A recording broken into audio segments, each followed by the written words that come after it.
Good morning, Brian Manning here with another Friday update. I feel like I say this every week, but we had another week of action-packed news that came out that certainly affects the markets and interest rates and stock markets and such. So let's see. Wednesday this week, we had the Federal Reserve finish up their two-day meeting and issue their final statement. And as anticipated, the Federal Reserve has finished up with its process of quantitative easing 3, so the third round of assisting in the bond buying program. But what's amazing is, so now that QE3 is over, the Federal Reserve has a $4.3 trillion balance sheet. And of the $4.3 trillion they have on their balance sheet, $1.7 trillion of that is mortgage-backed securities. So even though the Federal Reserve is going to officially end the QE3 process, with the $1.7 trillion they have in their balance sheet, they are still collecting monthly payments in the form of principal and interest from consumers that have mortgages. And on a monthly basis, consumers will still sell their home and pay off mortgages and refinance and stuff.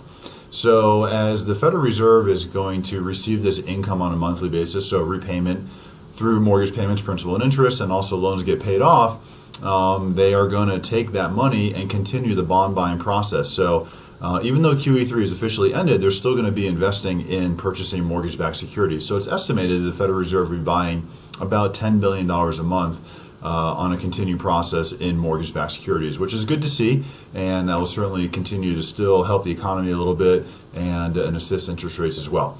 In addition to the ending of QE3, the statements were analyzed very closely, and it still comes out that they're going to keep interest rates low for what they call a considerable amount of time. So investors were happy to see that.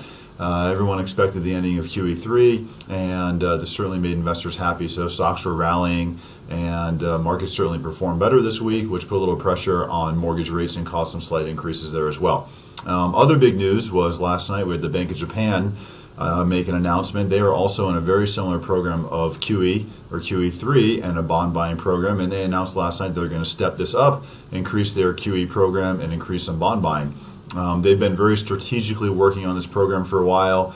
As of this announcement last night, it caused some pressure on the yen, and their goal was to create pressure on the yen, lower the value of the yen, which would then increase the potential benefit of exports out of their companies. So if you have the dollar that's strengthening and the yen that's losing value, there's incentive to purchase exports from Japan. So very strategic in their process there. So as of the news last night, again, stocks are in rally mode. Stocks are pushing all-time highs as of today. There's been pressure on the 10-year bond, pressure in the mortgage-backed security market as a result of this, and we're seeing a very small increase of interest rates today, maybe around 1/8% up from where we were last week. So nothing horrible, but certainly seeing some positives in the markets that are keeping all the investors excited.